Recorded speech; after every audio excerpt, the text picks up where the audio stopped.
Share and subscribe. Kabanata. Please like, share and subscribe. Kabanata 4281-4290. Kabanata 4281 gumising ka, saglit na nag-alinlangan si Yefan, pagkatapos ay dahan daw ang itinaas ang kanyang kamay at nakipagkamay sa babae. Nang magdampi ang mga kamay, sumimangot si Yefan. Wala ba itong malay? Malinaw na alam ni Huang Yimeng sa mahabang panahon, ito ay isang normal na kababalaghan. Ang iyong katawan ay inihanda lamang ng biological particle synthesis system, at ang mga neuron ay hindi pa ganap na nagising. Ngunit huwag mag-alala, karaniwan pagkatapos ng 3 araw, ang lahat ng iyong physiological function ay aabot sa antas ng isang normal na tao. Naikuyong ni Yefan ang isang kamao, sinubukang tapikin ang bintana, at kumatok. Hindi masakit, pero hindi niya naramdaman. At, walang kapangyarihan. Inirerekomenda na huwag kang gumamit ng force test, o makikita mo na matindi ang sakit kapag naibalik ang iyong pananakit. Inunat ni Huang Yimeng ang kanyang kamay, maupo ka, alam kong marami kang tanong, dahan-daang magsalita. Hindi gumalaw si Yefan, tumayo roon, at itinuro ang kanyang daliri sa malaking computer sa labas. Sabi mo, Watay, iyon ba? Ngumiti si Huang Yimeng at nagsabi, sa totoo lang, ang pagpasa sa fairy test ng Watay ay nagpapatunay na maaari mong maramdaman na ang Watay mismo ay hindi isang tunay na mundo, hindi ba? Kung hindi, hindi mo mapuputol ang relasyon sa Fifth Lady at mapupunta sa pangunahing mundo. Paputol. Sumimangot si Yefan, hindi ko. Oh. Ngumiti si Huang Yimeng at umiling, okay lang, mahirap talagang tanggapin ng sabay-sabay, pero marami na tayong nakitang sitwasyong ito dati. Mayroon akong maikling paglalarawan ng 5-type plan, dito, maaari mong tingnan. Pagkatapos mong basahin ito, kung mayroong anumang mga katanungan, maaari naming ipaliwanag. Naglakad si Yefan sa mesa at kinuha ang ulat. Sa tingin ko, ikaw ay mula sa 5-type Earth Civilization, kaya dapat maayos ang text. Sabi ni Huang Yimeng, at patuloy na tiningnan ang impormasyon ni Yefan. Wow! Emperor Swordsman, Sword God.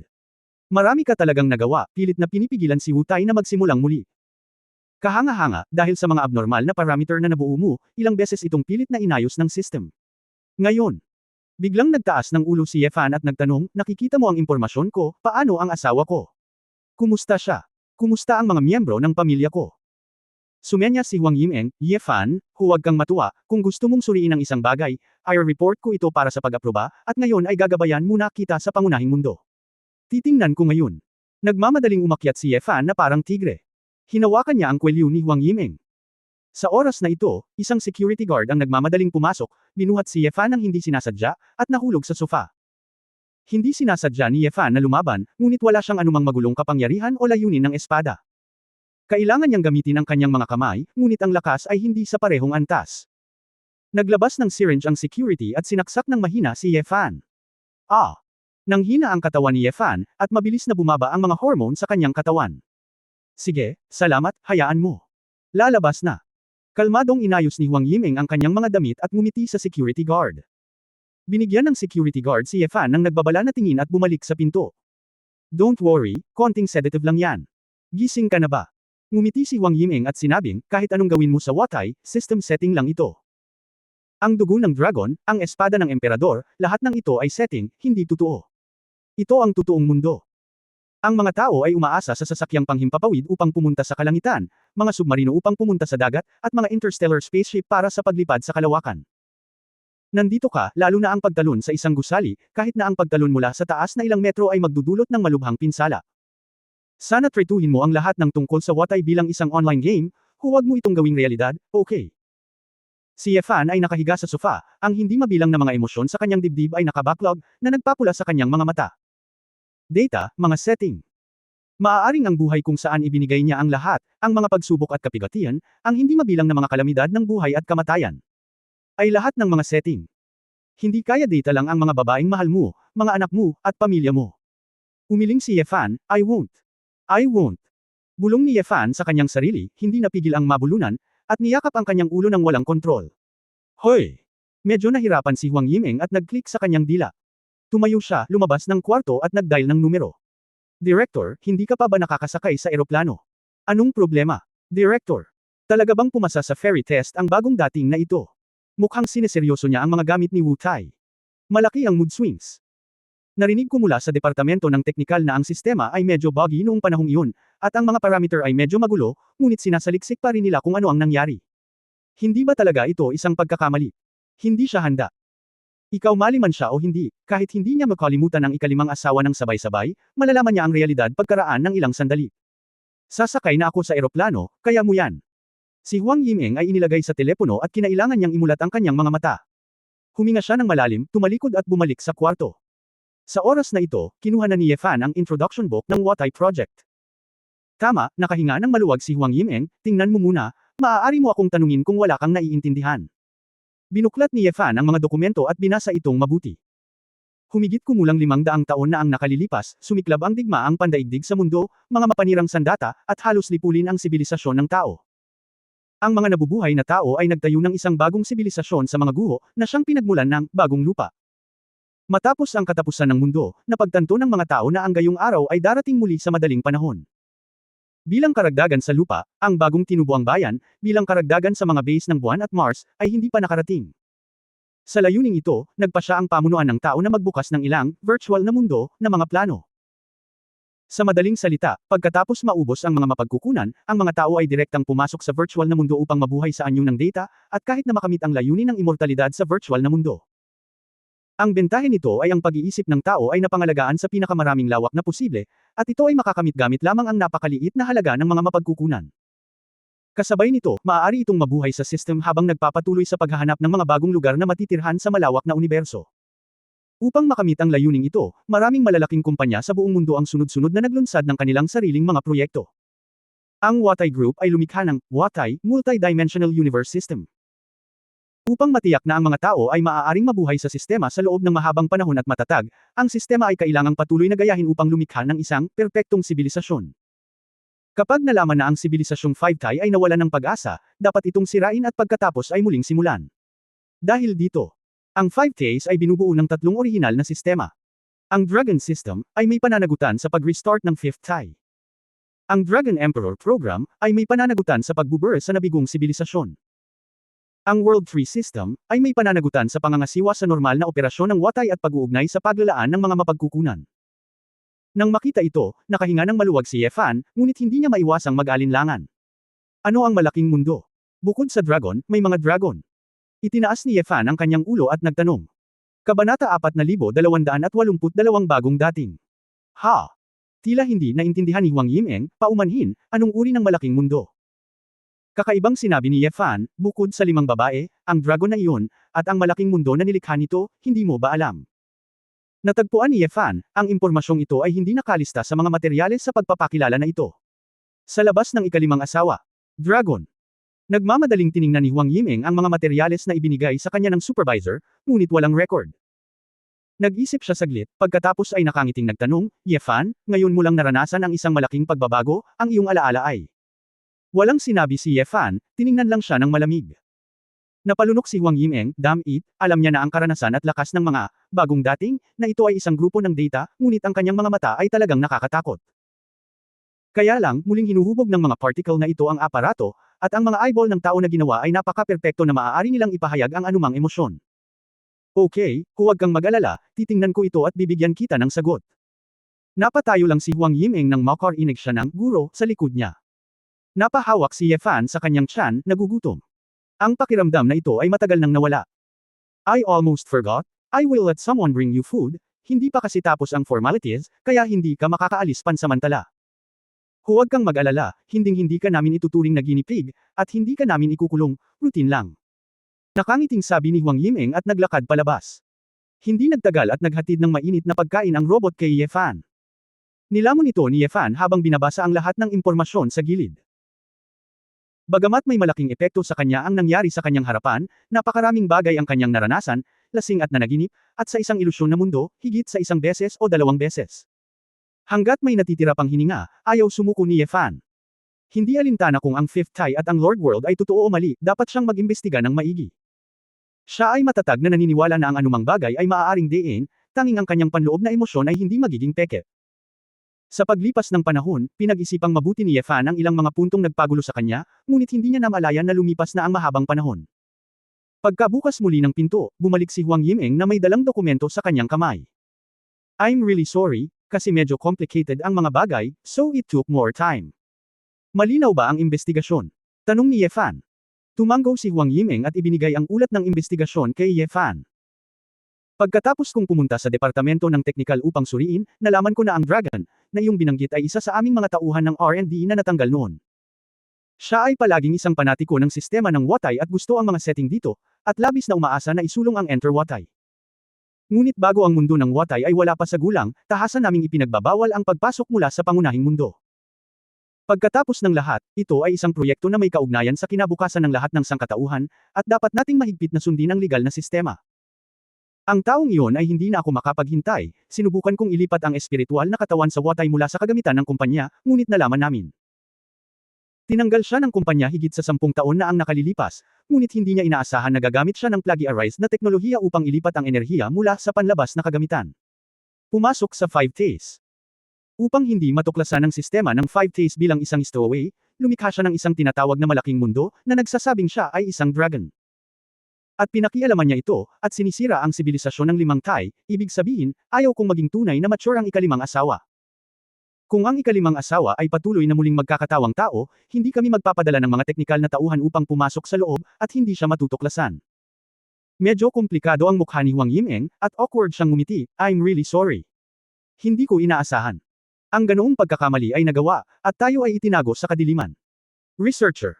Sinasabi mo ba sa akin na ang kalaban na sinubukan kong talunin ay isang baliw na pinaalis mo?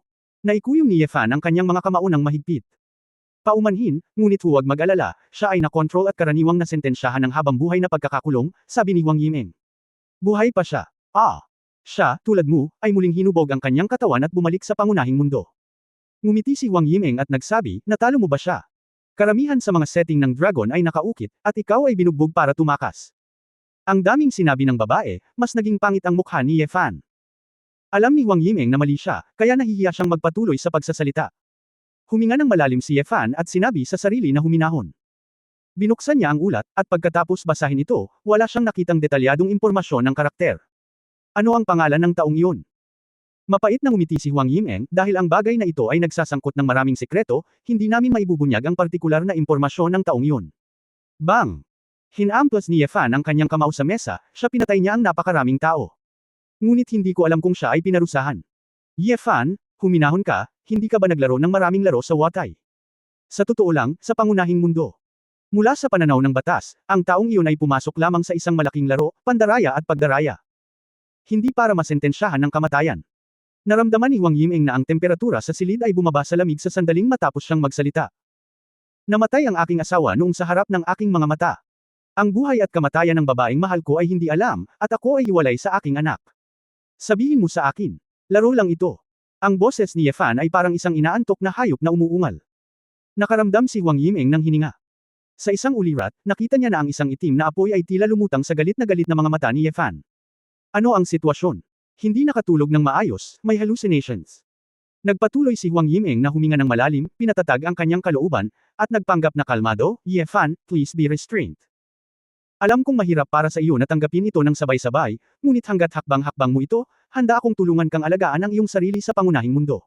Mabuhay ka. Mahigpit na hinawakan ni Yefan ang dokumento, at natahimik ng mahabang panahon bago bumalik sa normal.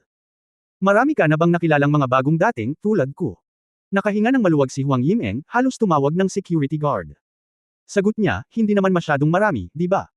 Ikaw ang panglimang pinamumunuan ko, pero dahil kailangan mong mag-follow up palagi, ang daming tao.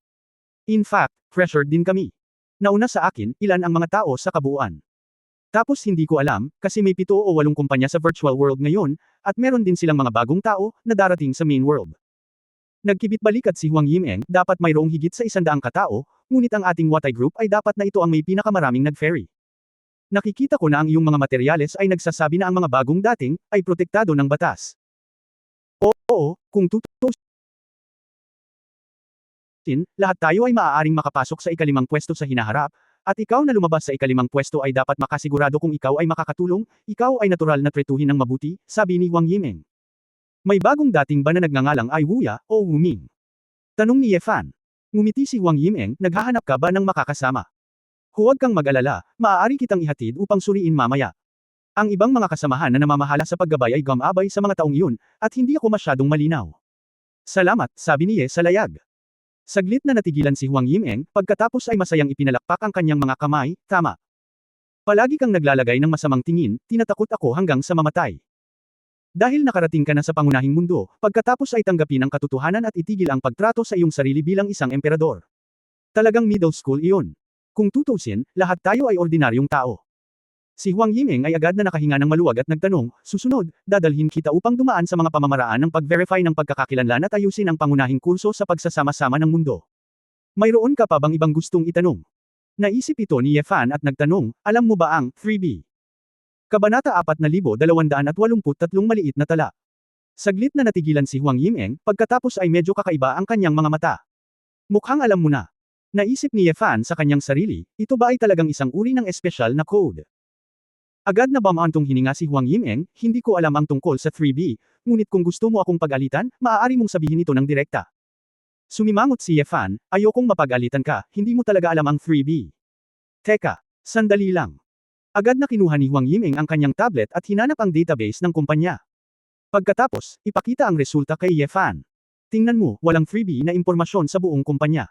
Kung tatanungin mo ako tungkol sa anumang confidential na impormasyon, hindi ko ito masasagot. Pinagmasdan ni Ye Fan ang ekspresyon ni Huang Yimeng at tila walang intensyon na itago ito. Magtanong pa. Pagkatapos ng lahat, hindi niya magagarantiya kung ang mga nick sa barkong ito ay 3B, o kung mayroon itong anumang espesyal na kahulugan. Hayaan akong makilala ang pangunahing mundo, o ipakita sa akin ang may katuturang impormasyon, sabi ni Ye Fan. Walang problema. Bahagyang nagulat si Huang Yimeng, bagaman masyado kang emosyonal noon, ngunit napakalakas ng iyong kakayahang tanggapin, napakabilis mong kumalma. Hindi sumang-ayon si Ye Fan. Siya ay naglaro laban kay Bilay dati, at ang karanasang ito ay hindi kailanman. Sa teorya, pinakialaman niya mismo ang totoong mundo, kaya nasanay na siya sa virtual at realidad. Kung hindi dahil sa column ni Su Qingzhou, hindi siya mawawala ng kontrol sa kanyang emosyon dahil dito. Sino ako? Saan ako nanggaling? Saan ako pupunta? Nagtanong si Ye Fan, mayroon ka bang mga sagot sa mga tanong na ito sa iyong pangunahing mundo? Ngumiti si Huang Yimeng at sinabing, ito na ang lumang panahon ng mundo. Paano magkakaroon ng sagot sa ultimong pilosopikal na tanong ni Socrates? Oo, wala kang sagot, at nasa watay ako, at wala akong nahanap na sagot. Dahil hindi natin alam kung ano ang katapusan ng buhay at ang universo, paano tayo makakagawa ng mga conclusion kung sino ang totoo at sino ang mali? Sabi ni Ye Fan. Walang pakialam si Huang Yimeng, at pumalakpak, nakatuwiran. Makatuwiran. Ye Fan. Alam kong mataas ka na, pero may trabaho pa ako ngayon. May kikinig ba ako sa lecture mo sa susunod? Hindi galit, mahinang sinabi niya, you perfunctory me and don't want to talk to me more, because in your eyes, I am just a person who came out of the game world, and my thoughts are all the game settings in your mouth. Huang unti-unting nawala ang ngiti sa mukha ni Yimeng, sa totoo lang, iyon ang naisip niya. Ang mga laro ay mga laro, ang realidad ay ang katotohanan, at ang mga keyboard warrior sa internet ay maaaring magsalita ng mahusay. Ngunit sa katotohanan, ang mga marangyang bagay na iyon ay walang kahulugan. Ang ikalimang asawa at ang mga bagong dating ay bahagi lamang ng kanilang trabaho. Pilosopikal na tanong. Bakit niya iniisip iyon? Naisip mo na ba na kung ang mundong ginagalawan mo ay isang virtual na mundo lamang na itinakda ng iba? Totoo pa ba ang iyong kasalukuyang iniisip? Tanong ni Ye Fan. Gusto mong sabihin na tayo at ang ikalimang asawa ay patong-patong lang ng mga virtual na mundo, mga pugad na manika. Iyon ay isang posibilidad, ngunit maaaring hindi. Kinaikit ni Huang Yimeng ang kanyang mga mata, brother, isa ako bilang part-time na manggagawa sa Watay Group, iniisip ko lang kung ano ang kakainin sa 3 beses sa isang araw, kung may subsidy ba para sa overtime, at kung makakahanap ako ng maaasahang tao. Gusto mong talakayin ang mga advanced na isyo, maaari ka bang pumunta sa mga eksperto at scholar na iyon? Napabuntong hininga si Ye Fan, kalimutan mo na ito, ang pagiging kontento sa status quo ay isang pagpipilian sa buhay. Sinasabi sa iyo ito. Talagang walang kabuluhan. Nakagat ni Huang Yimeng ang kanyang labi, nakaramdam ng kaunting inis sa kanyang puso. Isang lalaki lang na lumabas sa virtual world, hindi pa ba tapos ang middle to disease? Siya ay magalang at mapagparaya dahil sa kanyang propesyon. Sino ang ignorante? Ngumisi si Huang Yimeng, kung gusto mong kilalanin kita, kailangan mong magkaroon ng ilang ebidensya, tama? Ebidensya. Bueno, hindi ba ikaw ang pinakamalakas na tao sa Watay, ang security guard sa pintuan, maaari mo na ba siyang hawakan ngayon? Sinabi ni Huang Yimeng, kung ikaw ang pinakamalakas na tao sa ikalimang tay, hindi mo man lang kayang humawak ng security guard sa ating pangunahing mundo, kung gayon bakit mo ako kinakausap tungkol sa mga bagay na hindi mapag-aalinlanganan? Lumibot ang mga mata ni Ye Fan at ngumiti siya. Bakit hindi tayo gumawa ng deal? Deal. Kung nakuha ko ang security guard na iyon, kailangan mong sabihin sa akin ang impormasyon ng pagkakakilanlan ni Long. Nagbago ang mukha ni Huang Yimeng, hindi ito naaayon sa mga patakaran. Gusto mo ako bawal makipaglaro sa mga security guard, di ba? Pinapayagan ka ng kumpanya mo na maglaro ng ganito. Tumawa si Ye Fan. Si Huang Yimeng ay nagngangalit, kalimutan mo na ito, ayokong mawalan ng trabaho dahil sa nakakabagot na bagay. Ngayon, dadalhin kita sa proseso ng pagpaparehistro, sumama ka sa akin. Walang sinabi si Ye Fan. Tumayo at lumabas ng kwarto. Sa labas pa lang ng pinto, naglakad si Ye Fan sa harap ng security guard. Ye Fan, anong ginagawa mo? Medyo natarante si Huang Yimeng, hindi ako tataya sa iyo. Hindi ito pinansin ni Ye Fan at sinabi sa security guard, kailangan kong ibalik sa iyo ang karayom ngayon, ikaw mismo ang tumusok dito. O dapat ko bang itali ito para sa iyo? Sumimangot ang matipunong security guard, rookie, I suggest na huwag kang maglaro ng apoy. Halika, bigyan mo ako ng isa pang tahi, kinawit ni Ye Fan ang kanyang daliri. Ngumisi ang security guard, walang problema, gisingin kita. Kasabay ng pagbagsak ng boses, ang security guard ay nakagawa na ng malakas na shot at akmang hahawakan ang leeg ni Ye Fan. Ngunit si Ye Fan ay nagmaliit sa kanyang paanan, at habang iniiwasan ang pag-atake, maayos niyang hinawakan ang braso ng security guard. Isang over-the-shoulder fall with leverage ang tumama sa security guard sa pader. Dahil sa malakas na impact, nawalan ng malay ang security guard. Mukhang hindi na kailangan ng mga iniksyon, mahinang sabi ni Ye Fan. Paano ito posible? Nagtatakang tumingin si Huang Yimeng kay Ye Fan. Makatuwiran na ang mga tungkulin ng bagong nabuong katawan na ito ay mga ordinaryong tao lamang.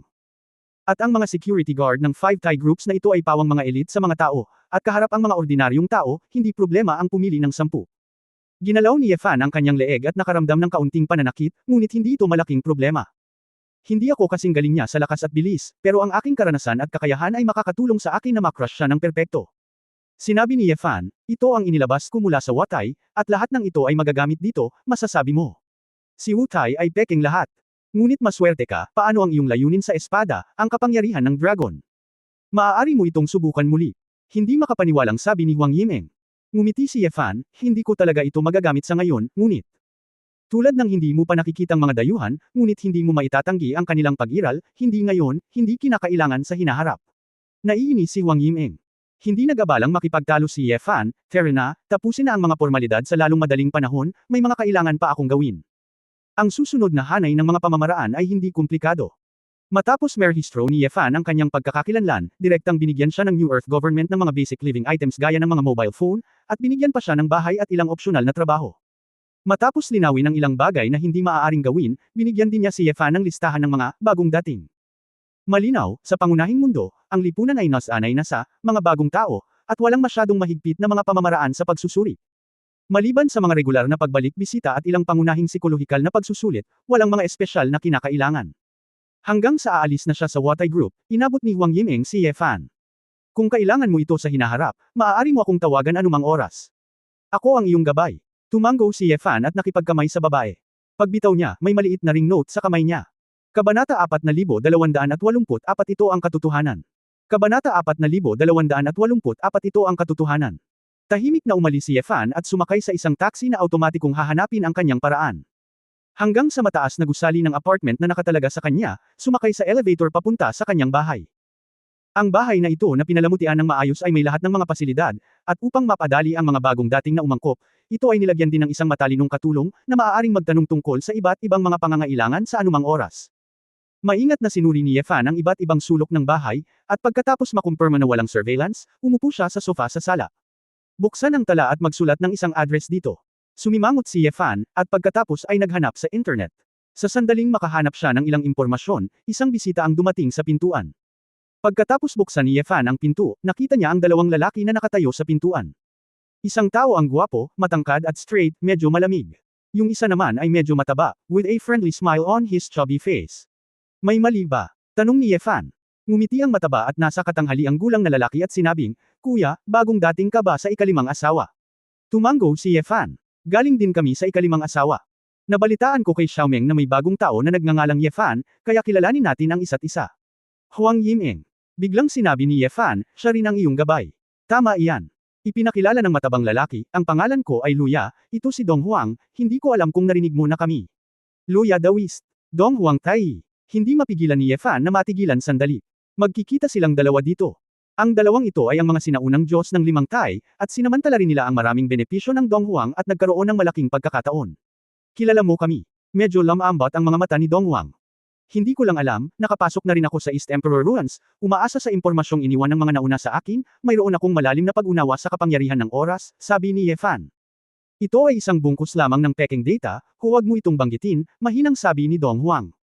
Sumimangot si Ye Fan, Senyor, sa tingin mo ba ay peke ang ikalimang asawa? Ang boring na tanong na naman. Si Dong Huang ay tila tamad na magpaliwanag, at tumalikod. Ngumiti si Luya at sinabi, Brother Ye Fan, kalalabas mo lang sa ikalimang asawa, kaya hindi ka dapat masanay. Nandito kami ngayon para anyayahan ka na dumalo sa orientation party ng ikalimang asawa. Hintayin mong makilala ang ikalimang asawa ngayong gabi. Mga kapatid ni Tai, paano kung mabagal tayong mag-usap? Nagtanong si Ye Fan, ilang tao ang mayroon ng ikalimang asawa sa kasalukuyan? Mayroong kabuuang 20 higit pa ang buhay, ngunit dahil ang ilang mga tao ay maaaring maglakbay ng malayo, bigla na lamang akong hindi makakabalik, kaya hindi ako sigurado kung gaano karaming tao ang naroroon. Ngumiti si Luya at sinabing, ngunit huwag kang mag-alala, magkikita pa rin tayo mamaya. Nandito na ang ating ikalimang asawa, at hindi masama ang relasyon. Narinig ni Ye Fan ang ibang impormasyon. Sabi mo buhay. Ibig sabihin, may namatay. Hehe. Sa mundong ito, walang cultivation, kaya natural na magkakaroon ng kapanganakan, katandaan, sakit at kamatayan, sabi ni Luya. Biglang may naisip si Ye Fan at tumingin kay Dong Huang, Senyor, nasa Dong Huang Ruins ako, at sa harap ni Senyor Zihei, may isang mensahe na nagsasabing hindi tumawid ng ilog ang duke, ngunit tumawid talaga ang duke sa ilog. Noon, kayo ni Senyor Dijan, bakit pilit kayong tumawid sa ilog? Kapag naabot na ang kaharian, natural na gusto kong tumawid sa ilog. Namilog ang mga mata ni Dong Huang, at sinabi niya sa mahinang boses, Zihei, paano na? Umalis siya, dapat si Shou Yuan ang dumating. Sabi ni Ye Fan. Huminga ng malalim si Dong Huang at hindi na nagtanong pa. Ngumuso si Luya at sinabing, huwag na nating banggitin ang mga ito sa ngayon, halika, iwanan natin ang ating contact information, at magsaya ngayong gabi. Nakita ni Ye Fan na wala sa kanila ang interesadong banggitin ang ikalimang asawa, kaya hindi niya ito pinilit. Hindi siya interesado sa anumang orientation meeting, ngunit kung makakaalam pa siya ng karagdagang impormasyon, hindi niya ito tatanggihan.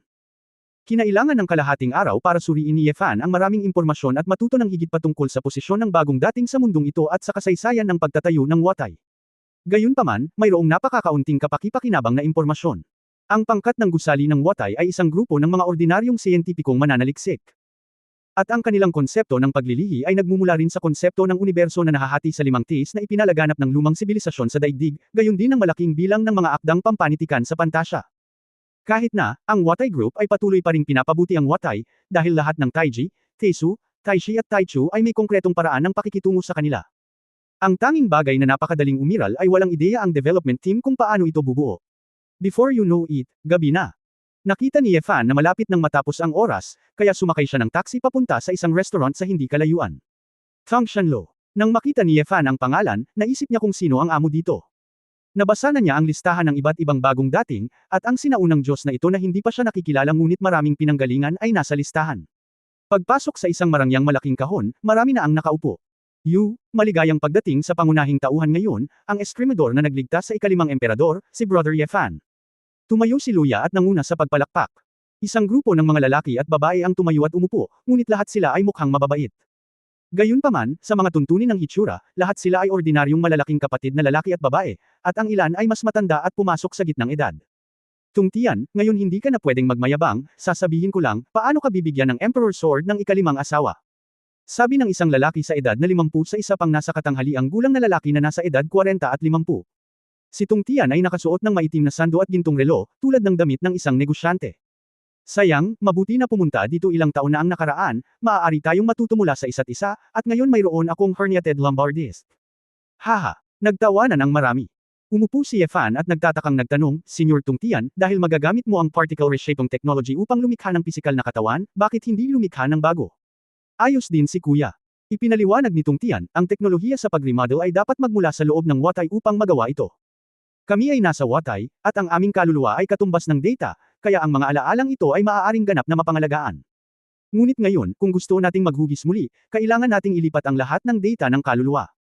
Ang ganitong uri ng teknolohiya ay hindi pa perpekto, maliban kung tayo ay gagawa ng isang ilegal na ruta, isulong ang ikalimang master, at pagkatapos ay lalabas mula sa ikalimang master. Ngunit ang problema ay, iyon ay isang desperadong panganib, madaling magkamali, at kaming mga matatanda ay matagal nang minamaliit ang buhay at kamatayan. Sa halip na patuloy na mamuhay sa isang kasinungalingan, mas mabuting mamuhay ng totoong buhay na may laman at dugo. Isang mahabang buhok na dilag sa tabi niya, ngunit hindi siya sumang-ayon. Kung mature na ang teknolohiya at mayroon akong ganitong kondisyon, handa pa rin akong bumalik sa Fifth Tai, hindi mahalaga kung ito ay totoo o mali. Bakit, Nua, namimiss mo ang iyong mga inapo ng sangkatauhan? Tumanggo si Nua, it's always affectionate. Nagtataka na nagtanong si Yefan, sa tingin mo ba ay hindi totoo ang ikalimang asawa, at ito ang tunay na bagay? Yefan, huwag kang mag-alala tungkol dito. Napangiti si Nua, walang silbi ang pag-iisip tungkol dito.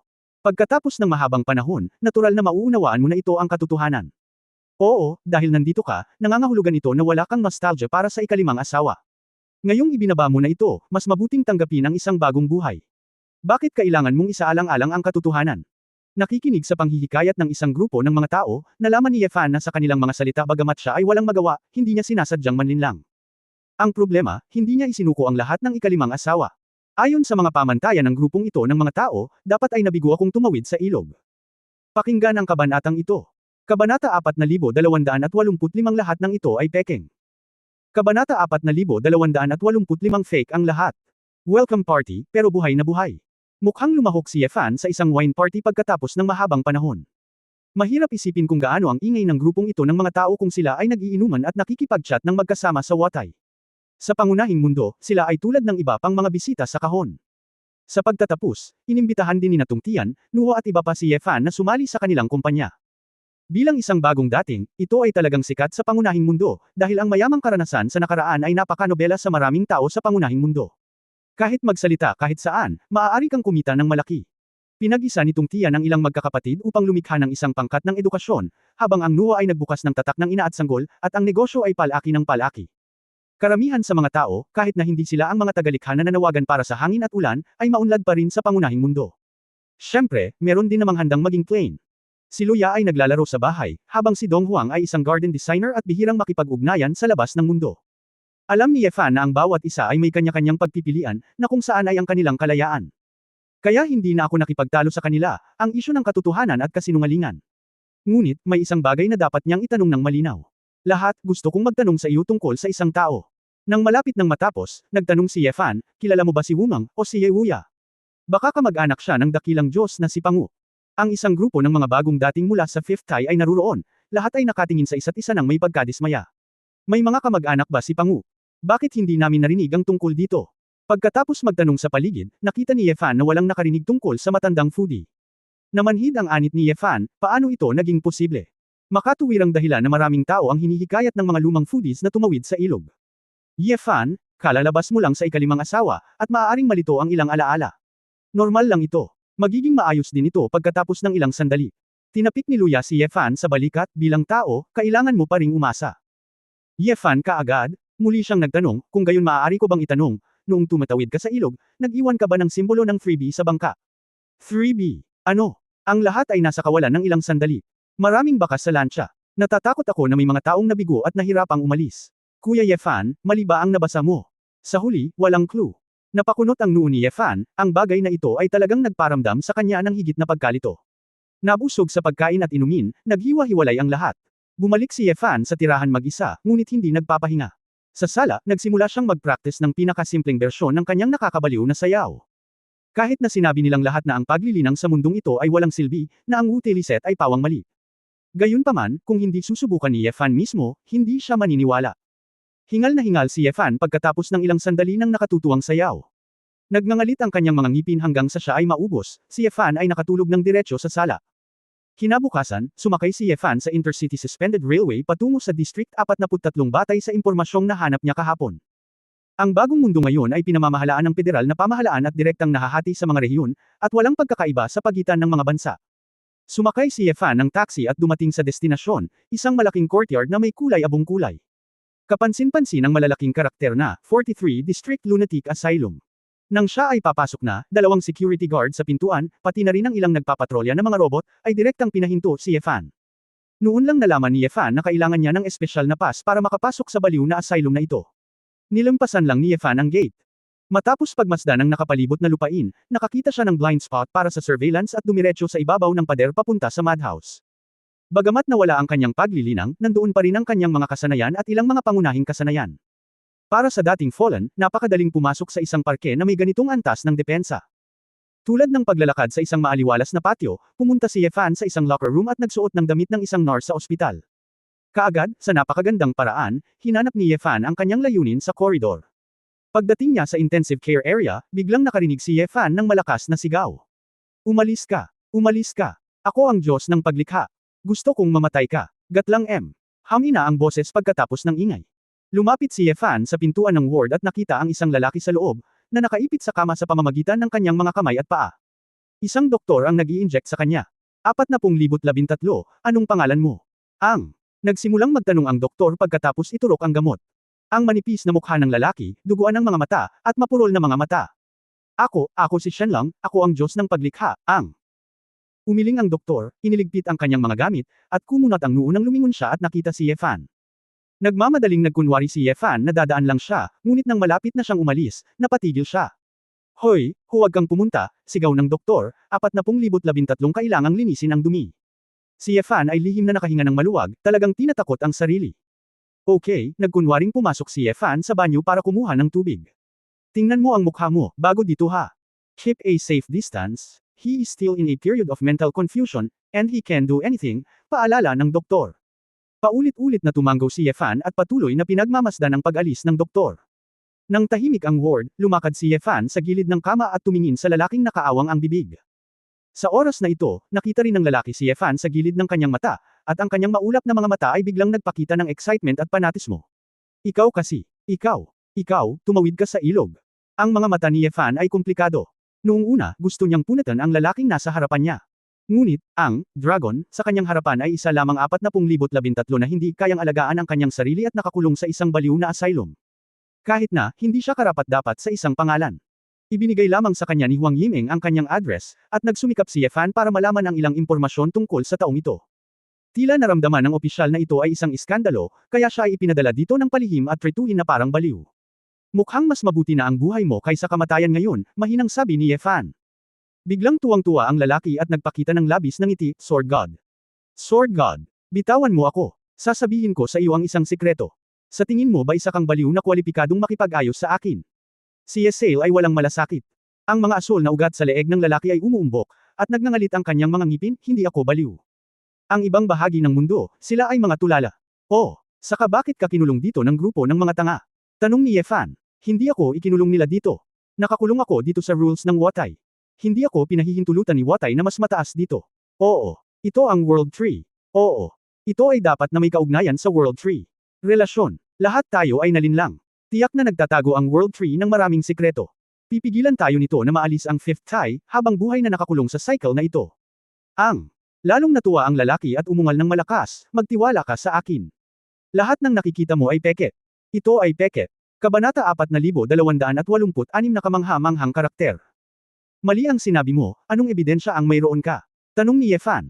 Ebidensya? Isang malungkot na tawa ang pinakawalan ng lalaki, nakalok ako dito ngayon, wala pa bang sapat na ebidensya? Nakakita ka na ba ng karakter sa isang laro na kayang talunin ang designer? Kopya ko. Ang mga parameter ng dragon, iyon ang mga parameter ng Diyos ng paglikha. Paano ka? Ginamit mo lang ang Emperor Sid, isang Emperor Sid, para talunin ang Diyos ng paglikha. Posible ba? Ang tanging paliwanag ay ang mga parameter na nakuha ko ay peke lang. Iyan lang ang mga parameter na sadyang ipinapakita sa atin ng ilang pag-iral, hindi ang tunay na kapangyarihan ng Creation Dragon. Ang pangunahing mundo ay peke, ang Watai Virtual System ay peke, ang Watai World ay peke rin. Lahat dito ay peke. Nakita ko na ang lahat. Ako ang Diyos. Ako ang Diyos. Pagkatapos magsalita, ang lalaki ay lalong naging baliw, at ang kanyang katawan ay nagsimulang convulsions, tila isang marahas na reaksyon sa gamot, ay pinipigilan ang kanyang espiritu. Unti-unti, ang lalaki ay nagsimulang bumubula ang bibig, hindi na makapagsalita, at ang kanyang mga mata ay naging mapurol. Tiningnan ni Yefan ang miserableng lalaki sa kanyang harapan, ngunit hindi nabalisa ang kanyang puso. Sa kanyang palagay, totoo man o hindi ang sinabi ni Long, ang kapangyarihang taglay niya sa Watai ay ang tanging nakuha niya kapag nagkataon. Bagaman mayroon kang kapangyarihan ng Diyos ng paglikha, wala kang puso ng Diyos ng paglikha. Ikaw ay masyadong mahina. Kung ang isang tao ay malakas o hindi nakasalalay hindi sa kung gaano karaming mga kutsilyo, baril, at missile ang mayroon siya sa kanyang kamay, ngunit kung gaano karaming mga baril at missiles ang mayroon siya. Tingnan kung gaano siya kalakas. Ang isang tunay na malakas na tao, kahit gumuho ang Mount Tai sa kanyang harapan, kahit naharapin niya ang libu-libong tropa, kahit na ang mundo ay magwakas, hindi siya matitinag kahit kay titing. Kahit na ang katawan ay nawasak ng milyon-milyong beses, ang espiritu ay maaaring mabuhay magpakailanman. Ngunit ang dragon na ito, mula sa ginawa niya sa malaking mundo, makikita na isa lamang siyang mapagmatuwid na speculator. Hindi kita papatayin dahil hindi ka karapat-dapat. Pagkatapos sabihin ito ni Yefan, tumalikod siya at lumabas ng ward. Sa ward sa likod, lumabas ang dagandong ng dragon, bumalik ka. Bumalik ka. Nang aalis na si Yefan, biglang may napagtanto si Yefan. Nilinggan niya ang kanyang ulo at sinilip ang numero ng pasyente sa ward. 40,013, 1-3. Biglang nataranta ang isip ni Yefan. Kanina pa siya nahihirapan, ano ang ibig sabihin ng 3B? Ngunit sabihin nating hindi ito nakaprint sa lansya, ngunit inukit ng kamay. Kung nagmamadali, nakaukit ang ganoong kahirap, walang kasiguraduhan na hindi ito magiging perpekto. Posible bang hindi ito 3B, ngunit? Pwede bang? 313 ba ang numero? Naramdaman ni Yefan na may tatlong posibilidad. Isa, iyon ay 3B, ngunit hindi niya mahanap ang tunay na kahulugan. Dalawa, ito ay talagang 313, hindi ko ito binasa ng mabuti, o ang matandang foodie ay hindi na isulat ito ng malinaw. Ang isa pang posibilidad ay sadyang isinulat ni Yehuya ang 3B. Dahil, hula ni Yehuya, si Yefan ay sabik na magtanong sa paligid, at ang tunay na impormasyon ay maaaring hindi maginhawang ibunyag sa mga tagalabas. Kaya, hintayin na huminahon si Yefan at maunawaan ang tunay na kahulugan bago mag-imbestiga. Hinaplos ni Yefan ang kanyang noo, at base sa kanyang kaalaman sa matandang foodie, posibleng sinadya niyang sinulat ang 3B para makapaglaro siya ng guessing game. Pagkatapos ng lahat, hindi kailanman nagbigay ng straight ball si Yehuya. Kung may gusto kang malaman, dapat may kakayahan ka. Sa pag-iisip nito, mabilis na umalis si Yefan sa bahay baliwan. Bumalik sa kanyang lugar, nagsimulang maghanap si Yefan sa internet tungkol sa kung magkamag-anak sina 313 at Wu-Tai. Bilang resulta, ang pagsabog ng data sa buong network ay ginawang isang ulo at dalawang malaki si Yefan. Ito ba ang kanya? Anong taon at buwan ang hahanapin? Si Yefan ay nabalisa, talagang naghahanap ng karayom sa isang dayami. Habang abala, may dumating na nag-doorbell. Lumapit si Yefan at binuksan ang pinto, at nakita niya ang isang lalaki at isang babae na nakatayo sa pintuan. Ang babae ang naging gabay niya, si Huang Yimeng. At ang lalaki ay nakasuot ng tuwid na uniforme, mahaba ang mukha at kilay, parang miyembro ng militar. Yefan, magandang hapon, awkward na bati ni Huang Yimeng. Ito ang Chief Inspector ng Federal Public Security Administration, si Colonel Han Fei, na siyang namamahala sa Virtual World Project at mga bagong dating. Casual na tanong ni Yefan, may problema ba? Pumunta kami para magtanong, ikaw ba? Sa madhouse sa District 43. Tanong ni Huang Yimeng, Commandant. Si Yefan ay handa rin sa pag-iisip. Bagamat napakalihim ng kanyang paglusot, hindi naman talaga mahirap hanapin ang kanyang kinaroroonan. Tama, simpleng pag-amin ni Yefan. Napakalaki nito, sabi ni Han Fei na may blankong mukha, dahil lamang sa pumasok ka sa baliw na asylum, maaari kitang pigilan ng isang buwan. Hindi nagabalang makipagtalo si Yefan, walang problema. Yefan, huwag kang pabigla-bigla, ngayon ay hindi dumating si Inspector Han para arestuhin ka, para lang bigyan ka ng babala. Huwag kang magulo sa susunod, ipinakita ni Huang Yimeng ang kanyang mga ngipin sa pagkabalisa. Ngumisi si Han Fei, sa tingin mo ay hindi big deal ang ginagawa mo, tama ba? May gusto lang akong imbestigahan, hindi ito dapat makasakit ng sinuman, sabi ni Yefan. Kung ang bawat bagong, lalabas sa virtual na mundo ay katulad mo, nostalgic pa rin sa virtual na mundo, at kinu-question ang realidad ng pangunahing mundo, ito ay gagawa ng mas maraming tao na hindi matukoy kung ano ang katotohanan, kung ano ang hindi totoo. Sinabi ni Han Fei, ang aming militar ay may pananagutan na kontrolin ang mga bagong dating na may mga mapanganib na kaisipan tulad mo, na responsable para sa mga tao sa pangunahing mundo. So, may mga katulad ko dati. Para imbestigahan ang mga dati kong bagong dating. Tanong ni Yefan. Oo, pero wala sa kanila. Kara-rating mo lang dito, hindi ka mapakali. Malamig na sinabi ni Han Fei, siguro nakita mo na ang lokong iyon noon at pumasok sa virtual na mundo, at ang ending ay katulad niya. Mga tao, multo o multo. Bago ganap na maging mature ang teknolohiya, mayroon tayong responsibilidad na pigilan ang mga ganitong bagay na mangyari muli. Yefan, ito ang una at huling babala na ibinigay ko sa iyo, at magkakaroon muli ng mga ilegal na aksyon. Tiyak na pagsisisihan kita. Natahimik si Yefan, alam niya na sa mga taong ito sa pangunahing mundo, para siyang internet-addicted teenager, at delusional disorder. Sa makatuwid, ang pagpapaliwanag ng isang bagay sa Han Fei na ito ay isang pag-aaksaya ng mga salita. Inspector Han, huwag kang mag-alala, tiyak na aalagaan ko siya ng masunurin, gagabayan siya, at huwag tayong magpakita ng halimbawa. Nagmamadaling yumuko si Huang Yimeng. Nang makita ang kalmadong ekspresyon ni Yefan, sumimangot si Han Fei at naglabas ng baril. Itinaas niya ang kanyang baril at direktang itinutok kay Yefan. Pinangarap ni Huang Yi ang eksenang ito, at namutla ang kanyang mukha. Si Yefan ay may kalmadong ekspresyon sa kanyang mukha, tinitingnan ang nguso ng hindi kumukumpas ng isang talukap. Lalong hindi nasisiyahan ang mga mata ni Han Fei, narinig kong sinabi ni Miss Wang na ikaw ay nasa Wu-Tai Group, at madali mong napabagsak ang isang security guard. Naiisip mo ba na sa pangunahing mundo, isa ka pa ring dakilang tao? Matapos bumaba ang boses, hinayla ni Han Fei ang gatilyo. Kabanata 4287 ang kapangyarihan sa dilim. Bang! Ang bullet caught sa pamamagitan ng isang heatwave. Bahagyang nasunog ang tenga ni Yefan na may maliit na sugat. Mula simula hanggang wakas, hindi gumalaw si Yefan, hinayaan ang bala na dumaan. Natigilan si Huang Yimeng. Sa ganoong kalayuan, si Ye Fan ay binaril sa ulo. Ang taong ito ay talagang hindi natatakot sa kamatayan. Nang makita ito, hindi natakot ni Han Fei si Ye Fan, at ang kanyang mukha ay naging mas pangit. Miss Huang, ingatan mo ang iyong mga tao sa susunod. Hindi mo na lang ibabawas ang bonus. Pagkatapos magsalita ni Han Fei, tumalikod siya at naglakad palayo. Matapos hintayin na makaalis ang iba, huminga ng ilang hininga si Huang Yimeng, nagmamadaling isinara ang pinto, at pumasok sa silid. Ye Fan, anong ginagawa mo? Hindi na kailangang magmadali sa paghahanap ng baliw, at ilegal ka pa ring pumasok. Si Huang Yimeng ay malapit ng umiyak, ako ay matanda at bata, kung mawala ito sa aking trabaho, sinusuportahan mo ba ako? Hinawakan ni Ye Fan ang kanyang tainga, may bakas ng dugo. Dahil takot na takot akong mawalan ng trabaho, bakit mo pa ako binibigyan ng maliit na sulat? Si Huang Yimeng ay hindi nakaimik at inikot ang kanyang mga mata sa galit, hindi ko alam, lahat ay nalilito minsan. Hindi ka ba nalilito? Mayroon ka lang pananabik para sa hindi kilalang mundo. Ngumiti si Ye Fan, ito ay kalikasan ng tao. Okay, tama ka, ngunit kailangan ko munang kumain, at pagkatapos ay maaari kong ituloy ang aking kalikasan. Pinagdikit ni Huang Yimeng ang kanyang mga kamay, nagmakaawa siya, maawa ka, huwag ka nang maglaro ng ganitong klaseng pandaraya, okay. Inisip ito ni Ye Fan at sinabi, ang pagtatayo ng five-tie system ay batay sa iba't ibang makasaysayang materyales mula sa lumang panahon ng daigdig. Tama ba? Oo, bakit mo naman natanong yan bigla? Nagtaka si Huang Yimeng. Anong partikular na impormasyon ang mahahanap mo? Tanong ni Ye Fan. Sinabi ni Huang Yimeng, ang mga dokumento ng lumang sibilisasyon sa daigdig ay karaniwang nasa Federal Library. Dalhin mo ako doon, gusto kong suriin ang lahat ng materyales ng fifth tie. Naramdaman ni Ye Fan na kahit na naghahanap siya ng karayom sa isang haystack, kailangan niyang bawiin ito ng paunti-unti. Huwag mong isipin ang tama at mali, kung wala kang gagawin, wala kang makakamit. Ang problema ay mula sa ikalimang asawa, kaya natural na kailangan mong pumunta sa ikalimang asawa upang mahanap ito. Kung hindi ka makapasok sa sistema ng Watay ngayon, magsimula sa pinagmula ng pagtatayo ng Watay. Sigurado ka ba? Napakaraming data iyan. Ang malaking database ng Watay ay ginawa ng isang pangkat ng daan-daang tao. Hindi nakaimik si Huang Yimeng. Nakangiting tanong ni Ye Fan, gusto mo bang pumunta ako sa isang lunatic asylum o library? Agad na iniunat ni Huang Yimeng ang kanyang kamay para buksan ang pinto, boss, please. Nakaupo sa sasakyan ng hydrogen energy ni Huang Yimeng, pumunta ang dalawa sa Federal Library. Mayroong higit sa 30 mga federal na aklatan sa kabuuan, ngunit ang mga panloob na koleksyon ay karaniwang pareho, at lahat ng mga ito ay kinopya. Lalo na ang mga lumang koleksyon ng sibilisasyon sa daigdig na hinahanap mo ay mga kopya, at sila ay orihinal na tinataka ng federal na museo. Pagdating niya sa library, ipinakilala ni Huang Yimeng si Ye Fan at tinulungan si Ye Fan na maghanap ng impormasyon tungkol sa Watay.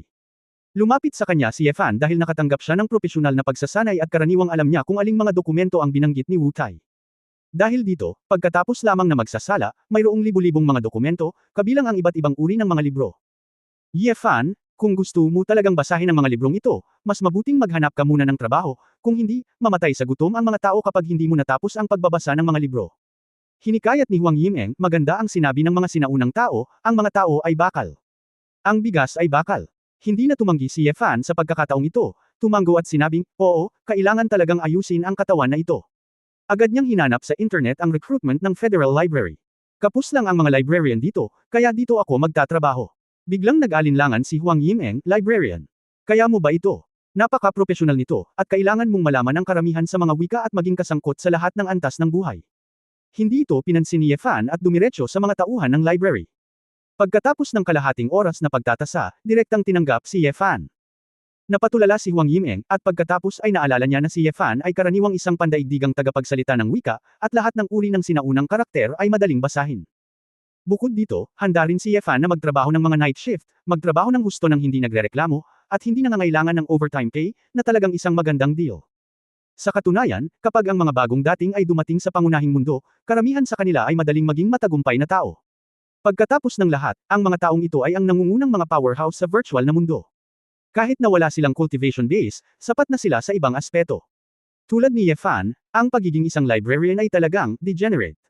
Pagkatapos ng matagumpay na pagsali sa trabaho, nagsimula si Ye Fan ng isang regular na buhay.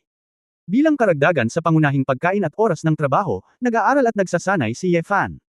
Hindi siya sigurado kung freebie o 313, kaya kailangang bantayan ang dalawa. Umagang-umaga, bago magbukas ang silid aklatan, pagod na siya sa pag-eensayo. Sa sandaling malaya siya sa araw, galit na binasa ni Ye Fan ang lahat ng uri ng material sa 5 days. Nang magsara ang museo sa gabi, nag-practice muli si Ye Fan ng mud dance, gumaling sa pamamagitan ng pagkain, at inulit ang pag-ikot hanggang sa siya ay mapagod na siya ay nakatulog. Ang ganitong asetiko na buhay ay simpleng, pahirap, sa mata ng mga kasamahan. Paminsan-minsan, bumisita si Huang Yimeng at nakita niya si Ye Fan na pawis na parang ulan, kaya nahihiya siyang istorbohin siya.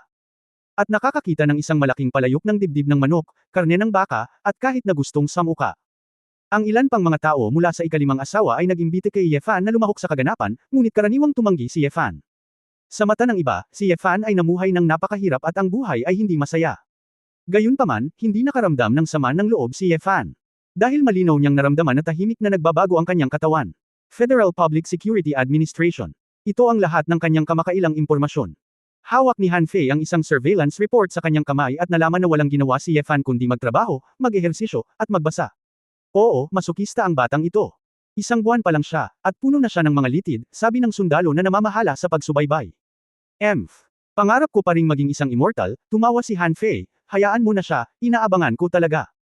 Balang araw ay maglalakas loob siyang pumulot ng mga bala gamit ang kanyang mga kamay tulad ng sa pelikula.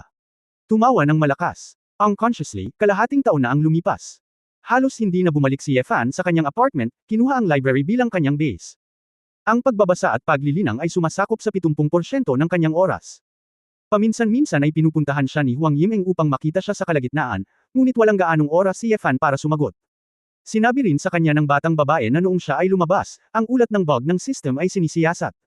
Ang dahilan para sa hindi maayos na mga parameter ay hindi nalaman sa huli. Gayunpaman, ang sistema ay gumagana ng normal, at ang kumpanya ay pumikit lamang. Kung tutusin, kung malaki ang pagkakamali, makakaapekto ito sa presyo ng stock ng kumpanya. Walang sinabi si Ye Fan, ngunit lalo siyang naghinala sa isang bagay. Ang sistema ng Watay, bilang isang bagay na nilikha ng mga tao sa pangunahing mundo, ay hindi man lang maipaliwanag ang dahilan ng pagkakamali. Kahit na iniisip ng mga siyentipiko sa pangunahing mundo na ang mas sopistikadong sistema, mas mahirap alamin ang problema, ito ay normal. Gayunpaman, nararamdaman pa rin ni Ye Fan na ito ay napaka hindi makatwiran. Para bang may kapangyarihan sa mundo, na ginagawang maiwasan ng mga tao sa mundong ito ang ilang pangunahing isyu. Kabanata 4288 Ouroboros. Pagkatapos ng kalahating taon, pinasok ni Ye Fan ang kanyang unang, malayong pinto. Pupunta siya sa isang libing. Mula rin sa ikalimang asawa, isang bagong dating na hindi kilala, ay pumanaw dahil sa sakit. Noon lang nalaman ni Ye Fan na may mga bagong dating na namatay sa pangunahing mundo pagkatapos ng hindi maraming taon dahil hindi sila sanay sa ganoong buhay. Malapit sa sementeryo, nakita din ni Ye Fan ang sementeryo ni Di Jun.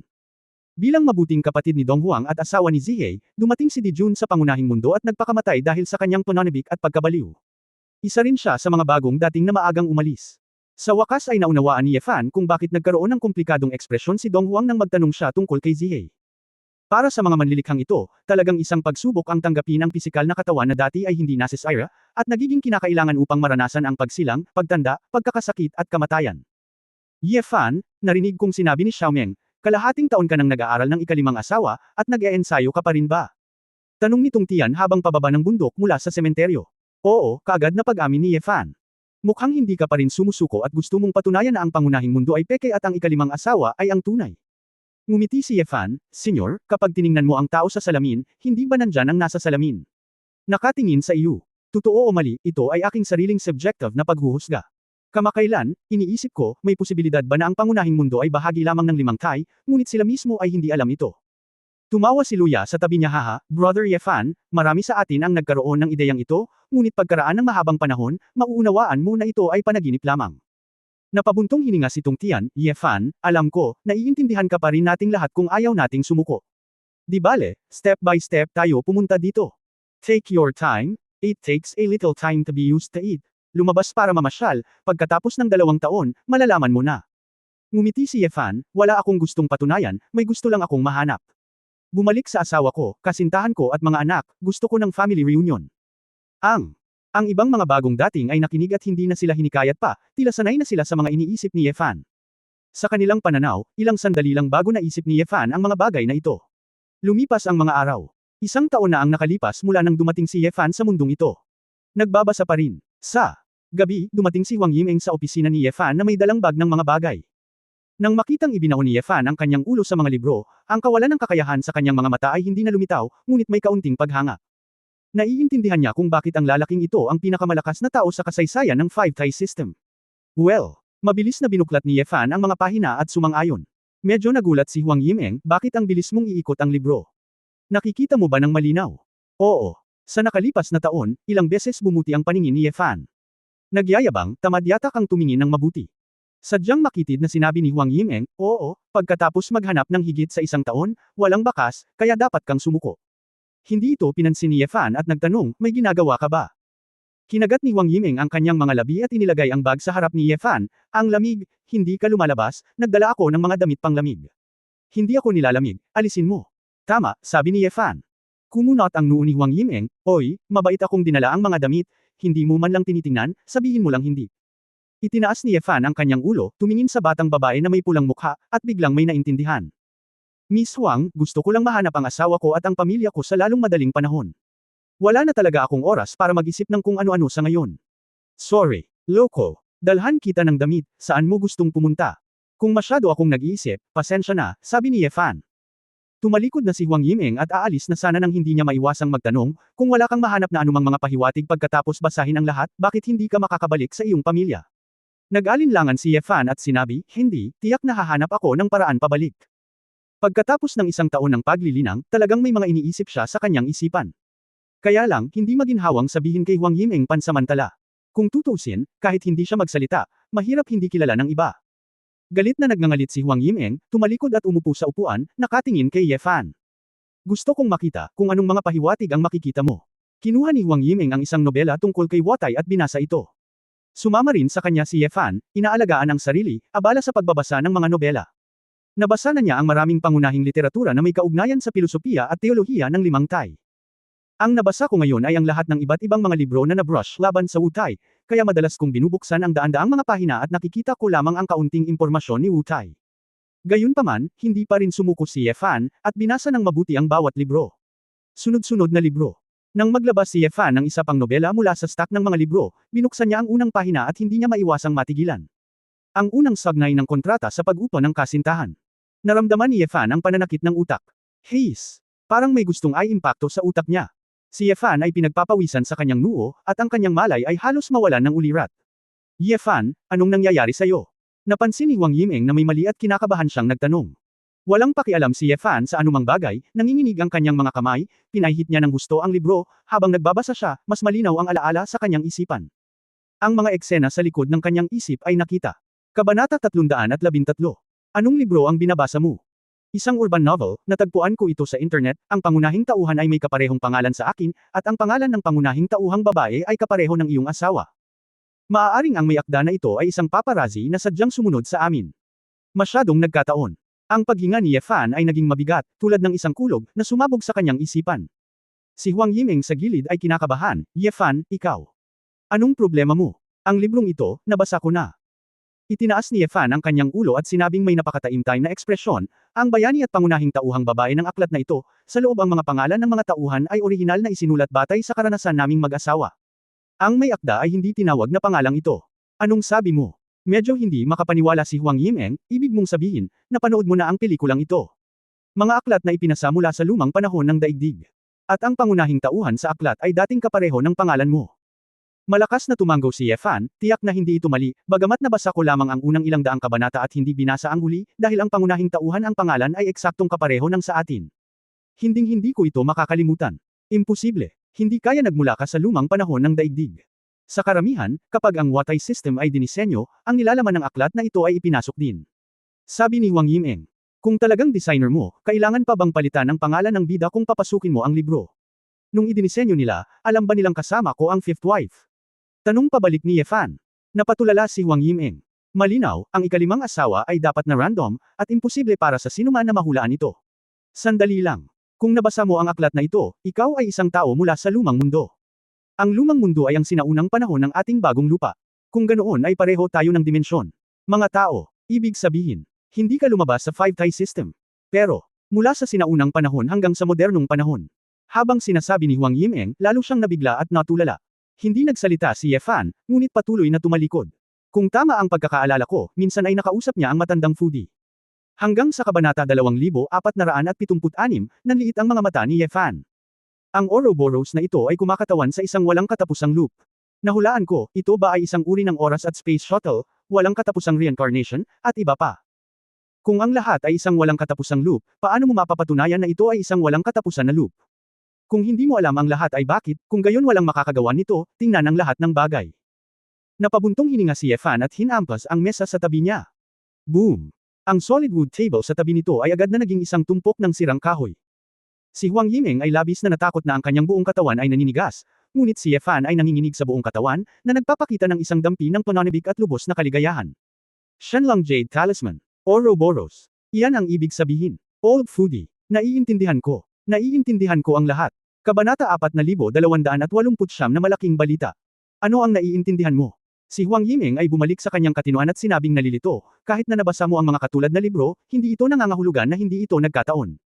Not to mention that the authors and names are different, even this the story in the book is not exactly the same as you, not to mention na ilang daang chapters lang ang nabasa mo. Sinabi ni Huang Yimeng na binaligtad ang libro hanggang sa dulo, na nagsasabing, tingnan mo, natapos na ang aklat na ito. Ang pangunahing tauhan at ang taong mahal niya ay masayang nagwakas matapos iligtas ang mundo. Umiling si Efan, syempre imposible para sa aklat na ito na may salaysay muli ng perpekto ang aking karanasan sa buhay, kung hindi sinasadya ng matandang foodie may natitira na lang na 3B. Para sa akin, sapat na upang i-verify ang ilang pangunahing impormasyon dito. Ano ang na-verify mo? I think you are delusional.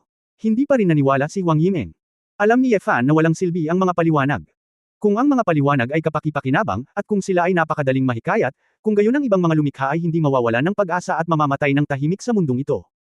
Miss Huang, salamat sa iyong tulong ngayong taon. Ngunit ang susunod kong gagawin ay lubhang mapanganib. Sabi ni Efan.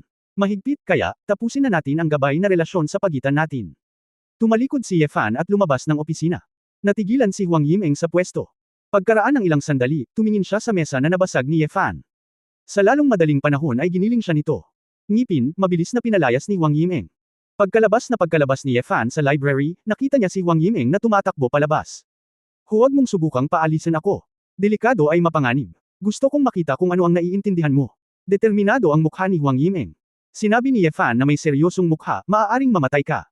Mamatay, o mamatay. Bamulong si Huang Yimeng, gayunpaman, mayroon akong nakatatandang kapatid na babae at nakatatandang kapatid na lalaki, at walang maliit na bagay sa ibaba. Ngumiti si Efan at wala nang sinabi pa.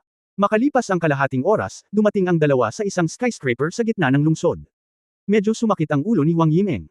Sa harap niya, doon siya nagpunta sa trabaho. Bakit ka nandito sa headquarters ng Watai Group? Oras na ng trabaho ngayon, bahala ka, hindi ako makakapasok. Hindi ito pinansin ni Efan. Dumiretso sa pinto. Agad namang humakbang ang security guard sa pintuan para pigilan siya. Anong ginagawa mo dito? May pass ka ba? Sumagot si Efan, sisirain ko ang 5-tie system. Akala ng security guard ay mali ang narinig niya. Kuya security, kilala mo ba ako? Ako si Xiaomeng mula sa Newcomer Guidance Department. Loko ang taong ito. Aalisin ko siya. Nagmamadaling itinulak ni Huang Yimeng si Efan palayo. Ngunit nalaman ng batang babae na si Efan ay parang bundok at hindi ito may tulak. Rookie. Biglang naintindihan ng security guard, at naiinis na sinabi, no wonder sira ang utak mo, bilisan mo. Hindi ito pinansin ni Efan, at papasok na sana sa loob. Nililigawan mo si kamatayan. Nakita ng security guard na tumawid si Efan sa kordon, at agad itong binasag gamit ang electric baton. Ngunit hindi alam ni Efan kung paano tumalon pasulong sa isang hakbang, at sa isang siko, ang security guard ay natamba sa ere. Si Huang Yimeng sa likod ay natigilan. Ang malaking tao na halos 1.9 metro ay pinalipad ng ganito.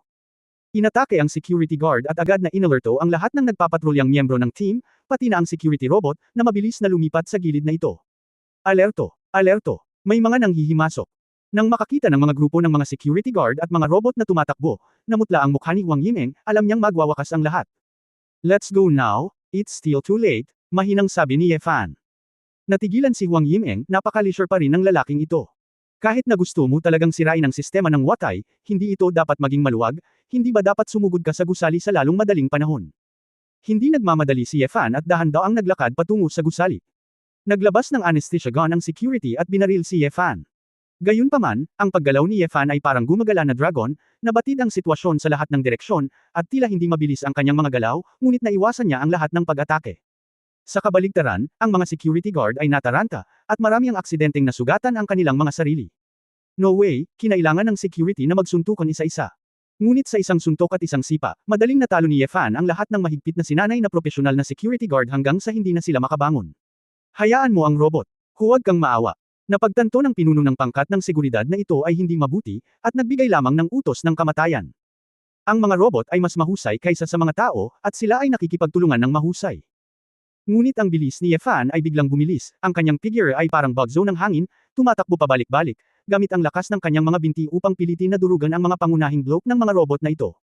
Isang grupo ng mga security guard ang nanood ng iba't ibang matinding aksyon ng hindi makatao, na parang nanonood sila ng isang science fiction na pelikula. Makalipas ang halos 10 minuto, daan-daang tao ang nakahandusay sa buong gusali. Ang mga nagtatanggol na robot ng seguridad ay kulang din ng mga braso at binti. Yefan, tumigil ka kay Lao Su. Sa oras na ito, dinala ni Han Fei ang 12-dosenang sheriff sa eksena. Nang makita ang eksenang nasa harapan niya, walang pag-aalinlangan na inilabas ni Han Fei ang kanyang baril at itinutok si Yefan. Pagkatapos ng higit sa 1 taon ng kapayapaan, ito ay naging isang malaking hakbang. Okay, ikaw bata, mayroon kang kaunting kakayahan upang sanayin ang isang katawan ng litid. Ngumisi si Han Fei, ngunit hindi ko alam, sa harap ng mga bala, hindi ka ba maaaring maging masama? Lumingon si Yefan at sinabing, makaunti ang mga tao, kaya tumawag ng higit pang mga katulong. Malungkot ang mukha ni Han Fei. Bagong Yefan, lumabag ka sa lugar na kinokontrol ng federal at nagdulot ng malubhang pinsala sa lipunan, may karapatan akong patayin ka ng direkta.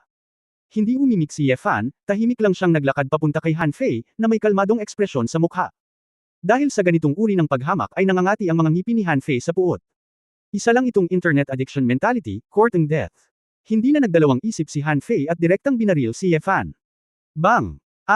Dumausdes ang bala sa katawan ni Yefan at umalis. Hindi ka panipaniwala si Han Fei, at mabilis na nagpaputok ng isa pang putok. Bang! Ito ay mali pa rin. Sa pagkakataong ito, hindi na napigilan ni Han Fei ang kanyang mukha, at nagpaputok ng ilang sunod-sunod na putok. Ngunit tila hinulaan na ni Yefan ang tilapon ng lahat ng mga bala ng maaga, at maayos na naiwasan ang lahat ng pag-atake. Napatulala ang lahat ng sheriff na naruroon nang makita ang eksenang ito, at nakalimutan pa nilang tumulong sa pagbaril. Paano kaya? Nalaman ni Han Fei na walang laman ang magazine, at babaguhin na sana niya ang magazine, ngunit nalaman niyang si Yefan ay lumitaw sa harap niya. Huwag kang makipagkamay, hihintayin kong magbago ka. Tiningnan siya ni Yefan nang nakangiti, hindi nagmamadali. Galit na galit si Han Fei, mabilis niyang natapos ang pagpapalit ng magazine, at itataas na sana ang kanyang baril. Hinawakan ni Yefan ang pulso ni Han Fei at nabali ang kanyang pulso. Inalis ni Yefan ang pistola. Gatlang M. Si Han Fei ay sumigaw, ngunit agad ding sinampal muli. Palakpak. Sinampal ni Yefan si Han Fei sa lupa at tinapakan ang kanyang ulo. Inspector Han, Senior Colonel. Nataranta ang isang grupo ng mga sheriff sa tabi nila at hindi alam ang gagawin. Ang mga mata ni Han Fei ay puno ng takot, ang kanyang ulo ay tinapakan ni Yefan, ang kanyang mga labi ay kulay ube, at siya ay patuloy na nanginginig. Huwag kang mag-alala, hindi ako interesadong patayin ang mahina. Sabi ni Yefan, itinaas ang kanyang baril sa ilang mga bus ng Public Security Administration sa hindi kalayuan, at binaril niya ang bang. Ang mga kagamitan sa gasolina ng mga bus na ito ay pinasabog lahat, at kahit na mayroong isang layer ng proteksyon sa kaligtasan, lahat sila ay sumabog sa apoy. Ilang sandali, isang malakas na pagsabog ang tumunog, na naging sanhi ng kaguluhan sa buong lungsod. Yefan, anong ginagawa mo? Hindi maintindihan ni Wang Yimeng. Kung gusto lang ni Yefan na sirain ang sistema ng Watay, bakit siya gumawa ng ganoon kalaking ingay? Bahagyang sinabi ni Yefan, wala lang, gusto ko lang sirain ang mundo. Kabanata 4270 makapangyarihan sa lahat. Si Wang Yimeng at lahat ng nasa gilid ay walang ideya kung paano sisigot. Kung si Yefan ay hindi baliw, kung gayon. Natatakot akong lahat sila ay baliw. Ang ganitong nakakagulat at sumasabog na balita ay umakit sa lahat ng uri ng media, dinadagsa ito. Nagpadala rin ang Federal Public Security Administration ng mga tropa na may mga live ammunition, 12-dosenang malalaking urban combat mecha, at malaking bilang ng mga armored vehicle. Ang live na balita ay na-broadcast ng live ng iba't ibang network at itinulak sa homepage. Bilang pinakatanyag na virtual na mundo, ang Watay ay may mataas na antas ng atensyon. Bilang isang bagong dating, gumawa si Yefan ng napakalakas na ingay, na natural na lubhang kapanapanabik. Tila isang superpower na karakter na umiiral lamang sa mga laro at pelikula ay dumating sa totoong buhay. Mga cellphone, computer, TV. Daan-daang milyong tao ang nagsimulang manood. At ang mga creator na ito na lumabas din sa virtual na mundo ay natural na mas nabigla. Hindi banggitin ng iba pa, si Yefan ay nagkaroon ng ganoong kapangyarihan sa pakikipaglaban 1 taon pagkatapos niyang dumating sa mundong ito, na nagparamdam sa kanila ng hindi kapanipaniwala. Sina Tung Tian, Luya, Dong Huang, at isang grupo ng 5 matatanda, na nakatingin sa kalmado at kalmadong lalaki sa screen, na nakaharap sa regular na hukbo ng mag-isa, lahat ay may halo-halong damdamin.